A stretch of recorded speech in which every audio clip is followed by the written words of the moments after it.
Hi, and welcome to the Muslim Sex Podcast. This is Dr. Sadaf Lodi, and I would love for you to leave me a review of this podcast and also to share and like it and share it with your friends, see what they think, and let me know. I would love to shout you out on social media. And also, I would love for you to follow me on Instagram at Dr. Sadaf OBGYN, as well as TikTok. I also have started a YouTube channel at Dr. Sadaf Intimacy Coach.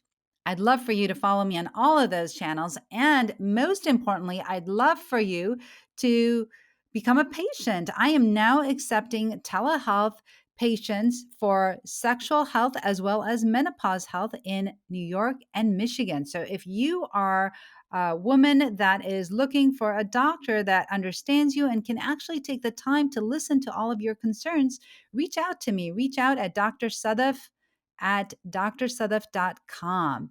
And I would love to see you as a patient. And now for the episode.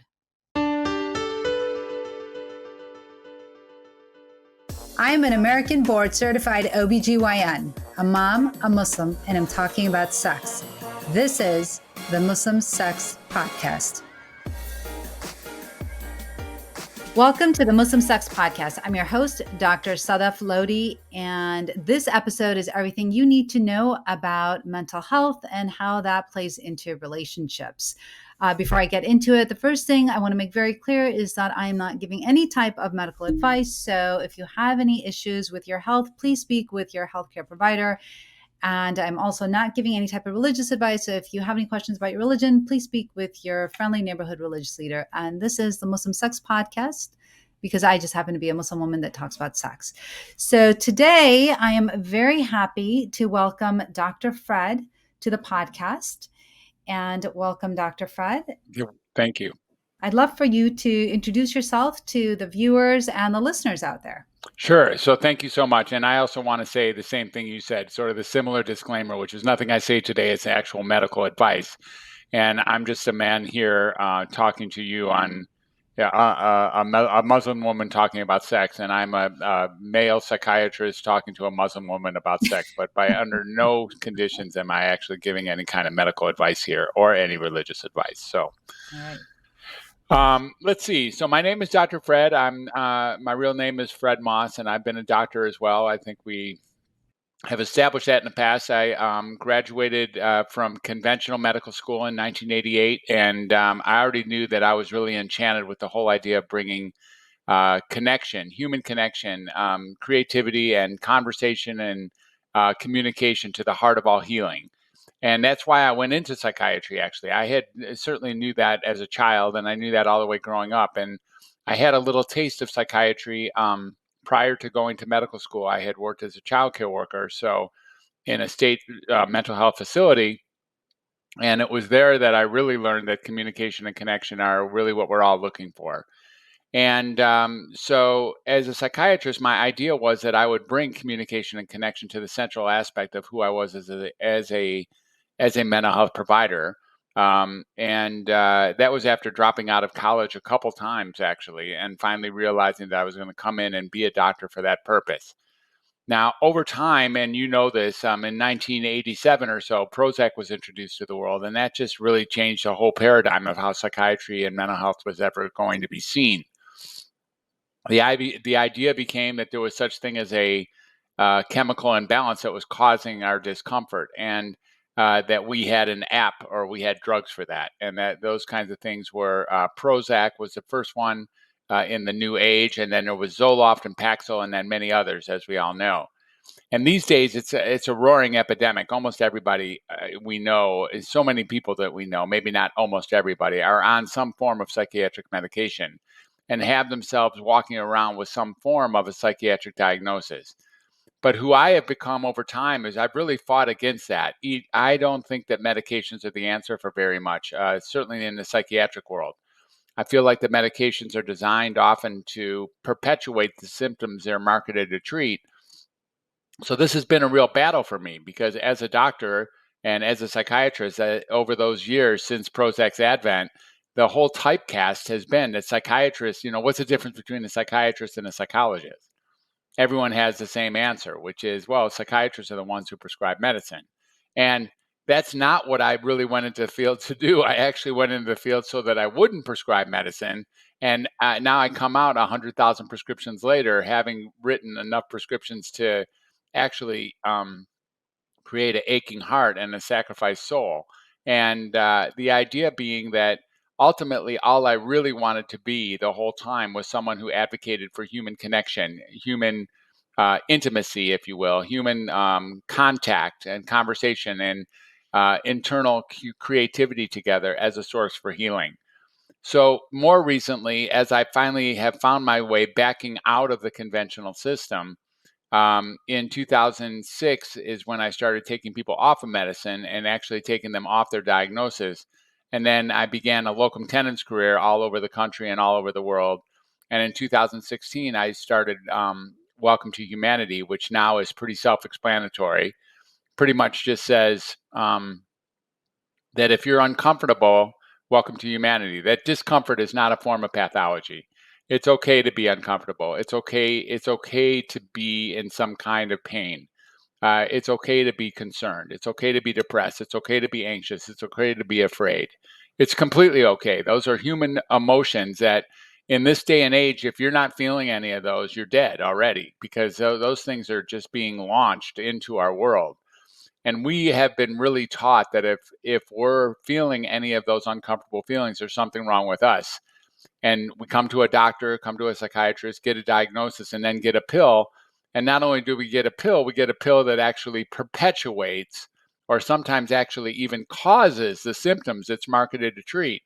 So it's kind of a corrupt, weird system. Now, for your listeners who are already taking medicine and already have a diagnosis and are really pleased with how their life is going, please don't get off the horse. This is like if you have found a way to make your life work using psychiatric medicine, then by all means, please continue using it. That's not who I'm talking to. If you and there are people out there who have in fact found their diagnosis and their medicine and swear by it. And you should continue. I am not telling you that what you're doing is wrong under any circumstances. But I am speaking to the hundreds of millions of people who are different than you, who feel like these medicines haven't helped them, who feel like they are misdiagnosed or carrying around a label that doesn't represent them very well. And there is hundreds of millions of people who fall into that category, and you know who you are. And the idea being that maybe you don't have a diagnosis, maybe you don't have anything wrong with you, and that's where we really started talking, like you mentioned earlier, into other ways of looking at being a human. That's where the true voice technology has come in. I've created a course and a book called Find Your True Voice and a course called the True Voice Course. And that's where, again, we start looking at creativity as a source of healing along with human connection. And really, I'm just a firm advocate for that. And now I get to be authentic with myself. And as you know, because you were on the particular podcast, the Healthy Healer is another one of my projects where I'm dealing with healers who have gone into the field of their dreams, hoping that their blessings and gifts would be used adequately, and then find themselves disenchanted or no longer aligned, out of resonance with their job, and are needing to refine their direction. Something that you have perfected quite well, I know. And there are plenty of healers out there who are misaligned with their job, and I like working with that group as well. That's fantastic. Wow, thank you. So what I like actually what you just said was that, if you are not feeling the emotion of, say, like perhaps a little bit of sadness or a little bit of depression or a little hurt, then you're almost like you're already dead, right? Yeah, That you're not able to experience this, or that you're numbing the feelings that you're having so that you don't have them. yeah. And that really to be human is to actually experience those feelings. So I think that's fantastic. I love that. Um, I'd love for you to just talk a little bit more about your Welcome to Humanity podcast. So in there, do you delve into the different aspects of psychiatry, or what do you talk about in your podcast mostly? Yeah, the Welcome to Humanity podcast was really up and running weekly for a while, and it's sitting mostly dormant right at this point. But there's fantastic conversations in there that I am really proud of, and I've met, like you are, like I know you're experiencing. I've met some just unbelievable people who have agreed to be guests, and then had the opportunity to have these beautiful conversations with these unbelievable people. And what I've really learned through the Welcome to Humanity podcast is it doesn't matter who I'm interviewing. It doesn't matter who I'm having a conversation with. Every person is unbelievable. Yeah. Every person is absolutely beautiful. And that's what Welcome to Humanity really shines a light on. Now, the truth is, I have some authors and some musicians and, um, some world changers, some exercise, like yoga experts and business owners, entrepreneurs, et cetera, who have been guests on that show. And it's been a pleasure to actually shine a light on their beautiful uniqueness as well as their beautiful humanity. But it turns out that I think I could interview almost any and all human beings and put them in the same spotlight and really have all of us see that underneath it all, underneath the mess that we think we have become, or underneath all the obstacles or hurdles that stop us from being genuine and authentic, there's a wonderful divine person sitting here with you, the guest. And it's not just, there are three roles in podcasting, of course. There's the host, the guest, and the listener. And the listener sometimes think, I wish I could be like the host, or I wish I could be like the guest. It turns out that there's such a thin line there that you are, in fact, like the host and like the guest. And you have to be able to be like the host or guest, especially if you admire them. In order to admire them, you have to be a part of you that actually is already activated. Maybe you already are an author. Maybe you already are a creator. Maybe you already are an expert or a leader, an authority in the things that you love. And this was the kind of thing that I was able to shine a light on in Welcome to Humanity. I really, really love that show. Yeah, that's awesome. So, I'd really now like to delve into how, our search, basically our quest for connection that you mentioned about, how that affects intimacy and how that affects relationships. And, when that's kind of out of sync, then we start to notice problems in our relationships. Right.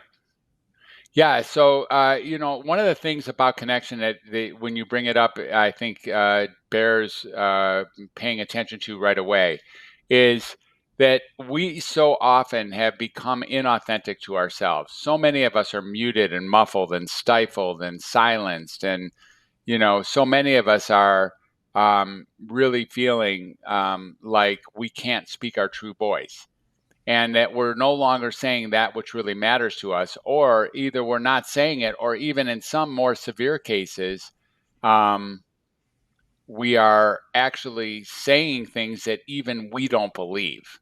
Mm. Isn't that just an absurd concept? What the hell is that? Exactly. That's just like a wild. That's not even lying. That's like beyond lying. Right. Right. That, like, lying, at least you're lying. You're like altering the truth for a purpose. This is actually saying stuff as if we believe it, and in fact, we don't believe it even as we say it. Right. We have been driven to that level of absurd, preposterous, ludicrous activity. And we do that. We actually pretend to be someone that we're not.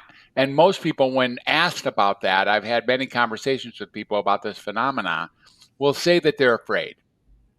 They're afraid of disruption. They're afraid of getting thrown off the group. They're afraid of being ostracized. They're afraid of causing problems, of disagreement, etc. But I need to tell people who are doing that, which is pretty much all of us at some level, that it is in fact so ineffective. It is ludicrous, preposterous, and absurd, and completely ineffective. In other words, trying to be someone you're not in order to protect the person you are just doesn't work. Yeah. You're still going to be hated. You're still going to be dismissed. You're still going to be ostracized. You're still, this person you're pretending to be is still going to face that music. So it doesn't even work.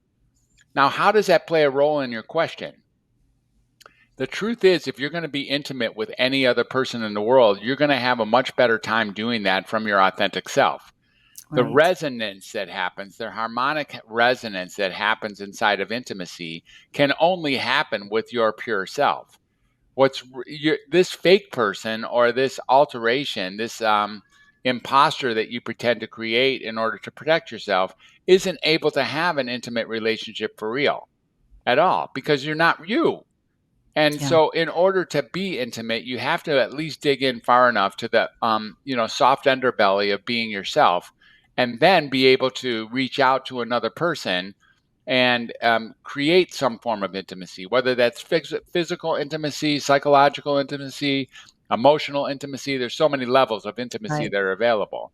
And Right. in order to do that, one has to really drop all the things that are obscuring our capacity to be intimate with each other. And that's all the ingenuine inauthenticities that we often use as a way of so called protecting ourselves. Yeah. Well, that is definitely profound. And I agree with you. I think that, oftentimes fear really plays into how we are with others and how we are with ourselves, and also even in our jobs, right? We're so afraid about what might happen. And most of those things don't even happen, but it's just our imagination and how what we think may happen. And so that we end up pretending to be perhaps somebody that we're not. And definitely that impacts your relationship. And you can't even really focus on a relationship if you're too busy trying to be somebody that you're not. Um, so I'm also interested in, I know that you don't diagnose psychiatric illness anymore and that you focus more on being a coach. What are some modalities that you give clients, let's say, on dealing with perhaps their depression if they're not Sure. wanting to go on medication? Yeah. First of all, I don't suggest medication for anybody who's not yet on medication. I Okay. want to make that Yeah. very clear. If you haven't tried medicine, you shouldn't try it. If you have tried medicine and it's worked, that's fine. And if your sister tried it and she convinced you that it's a good idea, then feel free to try it. But I don't prescribe medicine as a first line treatment for anything.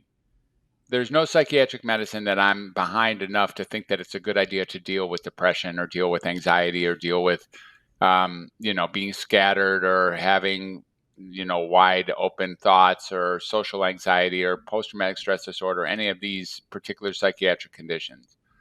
I don't think that the medicines are generally very effective. So let's make Mm. that really clear. Yeah. As far as, not diagnosing, I took on the moniker of being the undoctor in the last few years. And as the undoctor, I undiagnose people, I unmedicate people, and then I undoctrinate people. The idea being that maybe there's nothing wrong with you. Maybe just like a log burning in we don't blame a log for burning in a fire. If a log goes in a fire and starts to burn, it's actually what it should do. And it's Right. the same kind of thing. We walk through this world and maybe we don't have to blame ourselves for there being something wrong with us. Maybe there's, in fact, nothing wrong with us at all.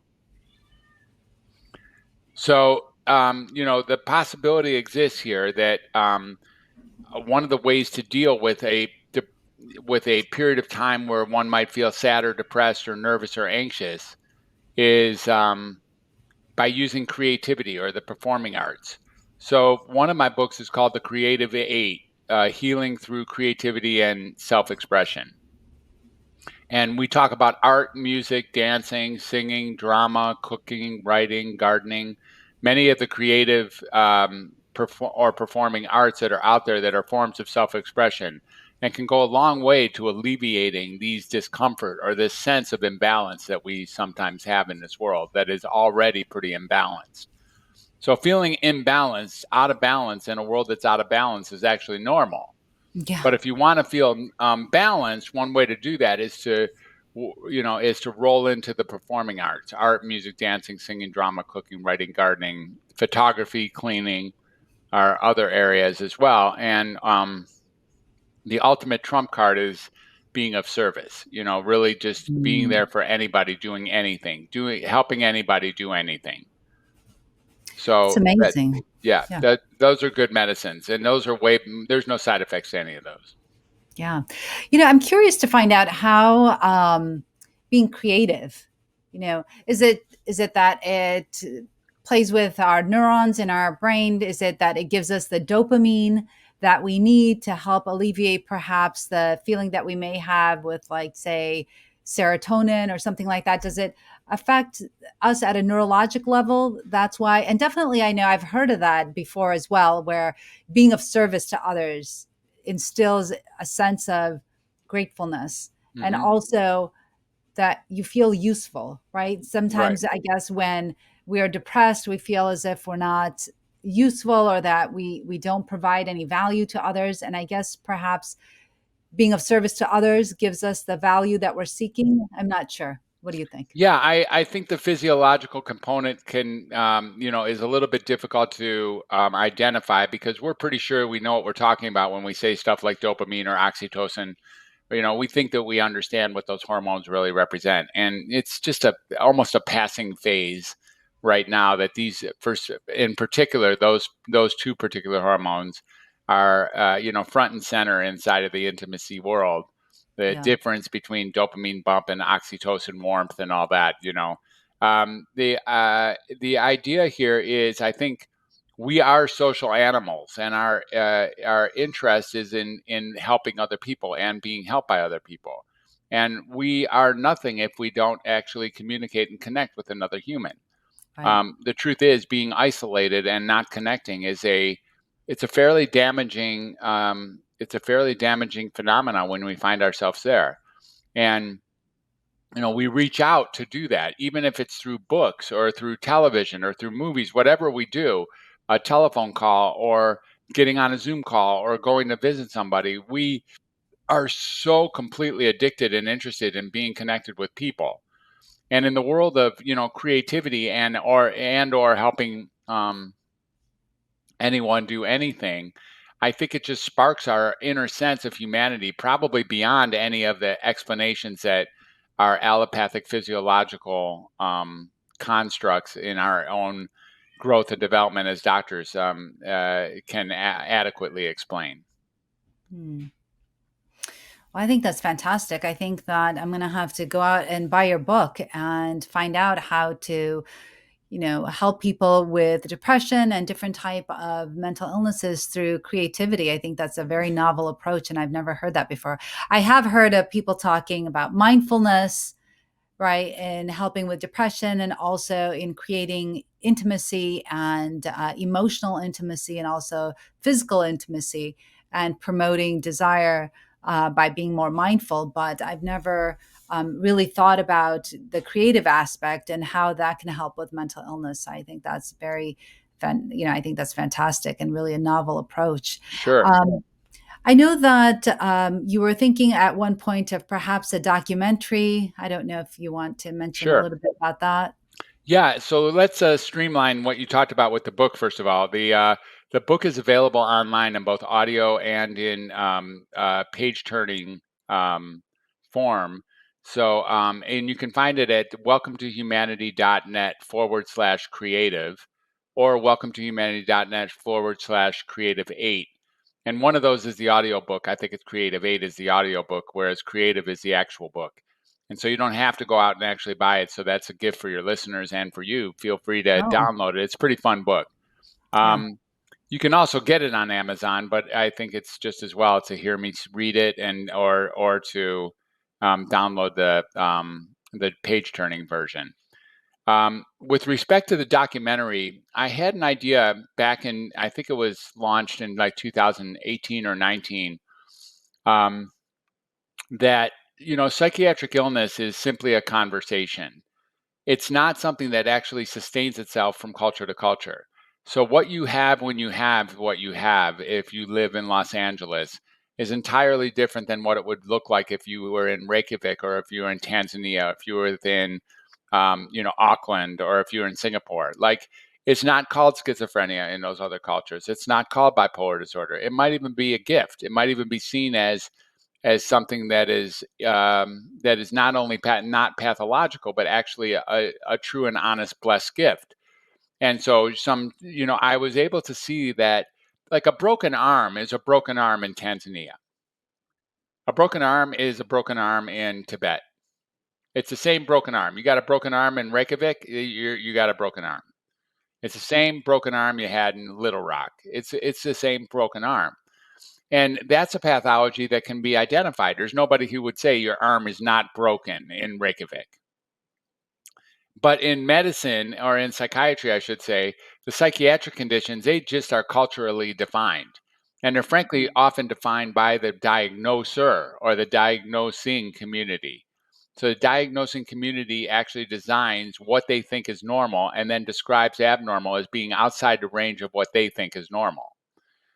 So the idea was that I had written an award-winning article called "Global Madness: What We Must Do to Unite," and that won best article at the Conference for Global Transformation in 2019. And the that can also be found on my website, by the way. And it's a fun article. And the idea of with the documentary was that I could maybe be like Anthony Bourdain or something and go around the world and actually see how mental illness was defined and being treated in various corners of the planet. Now, I learned a lot as I was researching this. In fact, like there's a place in Rwanda where I think there's like 6 million people and only 5 psychiatrists or something to deal with them all. And they don't treat mental illness anything like what we do. They have picnic benches, actually, little picnic benches, Mm, little park benches where they park grandmothers. wow. Like that's who's there is grandmothers. And what you do when you're not feeling well is you walk up to the park and you go share your conversation with a warm, embracing, loving grandmother. And sure enough, the results are way better than any formal antidepressant could ever ask. All people really want to be heard is heard. All people really want from the world is to be heard from who they are and to be actually known and respected for who they are. That's all people really want ultimately. And that's that human connection thing. And so the idea is that these grandmothers are they're volunteers. They love doing what they're doing and they just sit on the bench and they're there for that exact purpose. You bring their problems to them or you bring whatever your issues are in the form of feeling out of sorts, and you get cured with one conversation. In Southwest, I think it's Southwest Australia or wherever Brisbane is. I know Mhm. that there's someone doing what he calls the surf therapy. So you go over there, and whatever your issues are, he gives you 10 days of surf therapy, teaching you how to surf the real waves. And for sure, all of your psychiatric illnesses fade in that Yeah. situation.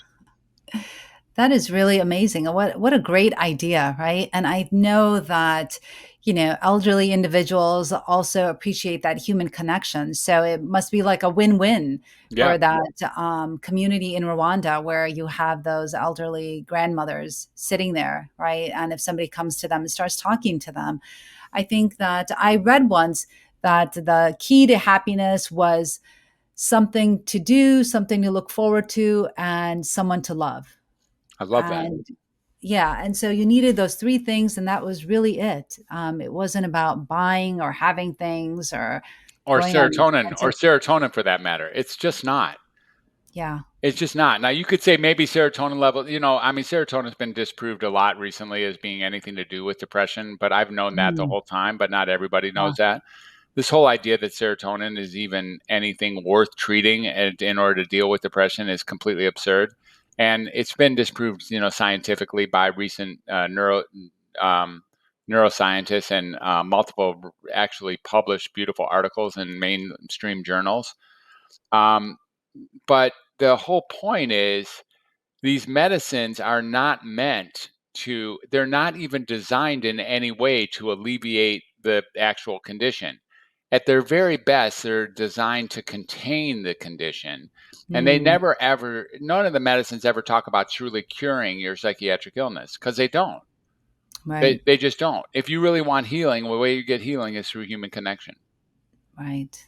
Right. I love that. Yeah. I think that maybe we need to have more communities, right? Where people are actually out and about and talking to each other and not so much isolated and alone and on their phones and just staring. And as we know that depression has actually skyrocketed as people have become more alone, and especially the pandemic made it worse, right? There was such a shortage of psychiatrists and psychologists during the pandemic because people were longing for that human connection, that touch, and just really feeling at a loss. I think during the pandemic that really showed us that we truly need that connection to Yeah. really thrive.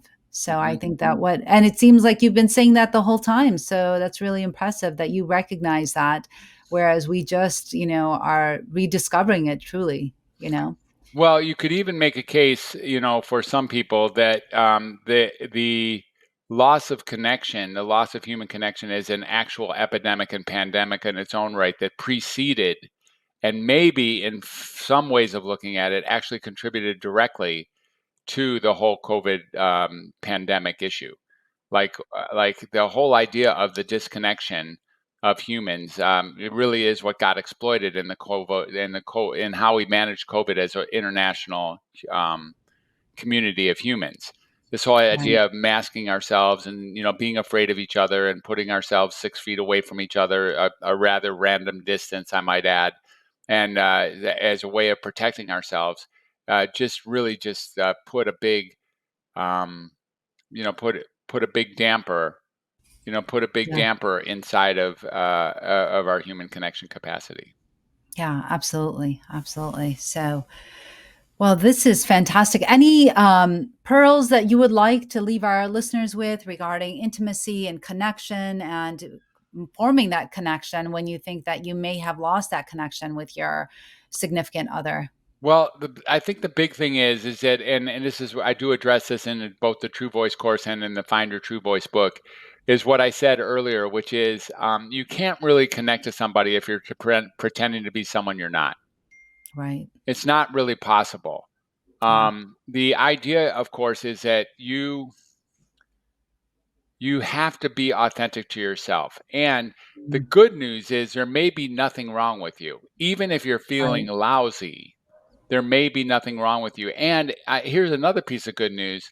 That person standing next to you that you hold so dear, they want to hear you. They want Yeah. to hear about your trials and tribulations. They want to hear about your concerns and complaints. They want to hear about your distraughtness and your depression, or what they do. They just, we all love hearing about each other's pain, or each other's comforts or discoveries, as long as it's coming from a genuine space. So authenticity just trumps agreement all day long. Like, we think that if we agree with someone, we're avoiding conflict. The truth is, if we simply agree with someone, we're actually creating conflict. Everyone knows when you're just kind of sandbagging, when you're hiding behind something rather than speaking your true self. People want you to speak your true self.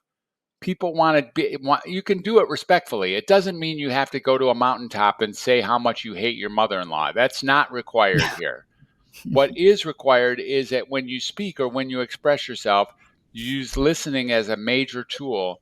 And the idea is to move the needle forward in whatever conversation you're involved in. That might be a conversation in the bedroom. It might be a conversation at a restaurant. It might be a conversation just to determine where you want to take your family. It can be any kind of conversation. But in order to create any kind of intimacy, you're going to need, at the very heart of this, some real access to a greater sense of your own authenticity and your own genuineness in order to become someone who can resonate with another person at a harmonic resonating level. Absolutely. And, for most women, and I think most people in general, but definitely women, we need that emotional connection, that emotional intimacy to have that eventual physical intimacy. And I think that that only comes when you feel like you can trust your partner, right? When you can be vulnerable with your partner. And of course, that only comes when your partner is authentic with themselves and you can be authentic with yourselves and be Exactly. honest and truthful. And that will lead to that emotional intimacy and that connection that we also desire. So I think that this is very relevant to helping to establish intimacy in a relationship. So Exactly. Yep. I fantastic. couldn't have said that better. Well said. Beautiful. Yeah, absolutely. So, well, thank you so much. So, how can somebody listening to this podcast and thinking, wow, this man is amazing and has these fantastic ideas on how to create emotional intimacy and also how to create that authenticity within yourself? How can people reach out to you? Where can they find you? Sure. Now, I've been given several different coaching ideas about how to answer this particular question. I can tell you that I'm all over social media, which I am. You can find me there, and you can find me at my email and find me on my website. Most recently, I've been given I had a little bit of a branding update, and depending on when you're listening or watching this show, you can hit me up at drfred360.com. And there Mm, is a virtual business card that really goes a long ways. And I'm building that up this week. So if you're listening right on very time, like if you're streaming this right now, then it won't be so beautiful at Dr. Fred. It's pretty good, but it's not great. It'll be great by next week. So Okay. another place to find me if you really want to know is you can go to Linktree, which is linktr.ee /Fred Moss, and you can find me there. If you really want to get a hold of me and you have some ideas about you're a healer and you want some help, or you're somebody who wants to find their true voice, the show notes will likely include access to my 2 courses and my 2 books. And if you really just want to touch base with me, my email is fine, which is at drfred@welcometohumanity.net. That's Dr. Fred, Dr. Fred at welcometohumanity.net. Awesome. Amazing. Well, that was fantastic. And I really appreciate your time that you gave to us and all of the wisdom and the pearls that you've told our listeners about. I think that everything you've said, makes so much sense. And it's so intuitive, but it doesn't come that easy. And I think that it's only Right, intuitive after you hear it, right? Like right. a lot of times we know things and we know that just talking to people builds that connection, but it almost takes somebody like you to say that, to, come to the forefront and then be like, oh, okay, that's really what I need. And I think something else that you said, which I thought was really important, is that if you're not on medication, don't start. That there's other ways to deal with mental illness. And I think that that is also very profound because, like you said, the first thing that you get from any psychiatrist is medication. And, it's great that there are healers out there that propose something else and a different way of healing, which is without medication. So I think Yeah. that's amazing. Yeah, and without a diagnosis too. I mean, if you feel like you have a diagnosis, you're going to think you have to do something wrong, something to fix it. The truth is, if you don't have a diagnosis and you can get, there's nothing wrong with you. And the same idea that there's nothing wrong with a log burning in the fire, but there's nothing, you're actually just responding adequately, just like you do to the external or internal environment that you live in. And there's nothing inherently wrong with you. If you can walk around realizing that there's nothing inherently wrong with you for real, like for real, even if you feel really lousy. And frankly, here's another condition that is it's kind of like I don't know, an oxymoronic condition here, which is if you're almost everybody is sure that there's something wrong with them. So it becomes entirely normal to think there's something wrong with you. So if you think there's something wrong with you, that's actually an indication that there's nothing wrong with you because you're like all of us, because all of us think there's something wrong with us. I love that. No, that's fantastic. And I think, what else I've realized is that you are normalizing having feelings, right? Because if we Exactly. didn't have feelings, like what you said, we'd be dead. Yeah. So I think that it's okay to have feelings and to feel those feelings and feel those emotions, because that just tells us that we're alive Yeah. and human. And Yeah, and it's and not like I'm wishing negative vibrations and experiences on anybody. I'm not. They're very uncomfortable. You can be, it doesn't take very long to design a life mindset that is completely miserable. I can do it in a second. I could be miserable. I could be ridiculously miserable in 5 seconds, anytime you want me to be. And that's not very hard to do. But that doesn't mean that there's something wrong with you. It doesn't mean that you're sick. It actually means you're one of us. We all yeah. can do that. There's a world out there that is really making that clear. And it isn't even new. I'm not saying anything that the old philosophers and old religious leaders weren't saying. Like it's all in the same thing. You mentioned that it's intuitively obvious and until we hear it, we don't actually implement it. Most of what I'm saying I knew when I was in the playpen. That's true.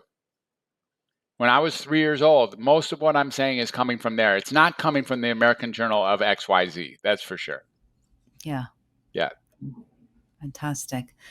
Well, thank you, Dr. Moss. Thank you so much again for coming on. And well, we are done here. It's been real and really intimate. And remember, this is not meant to be any type of medical advice. So if you feel like you have some type of mental illness or some type of medical condition, please speak with your healthcare provider and get the help that you need.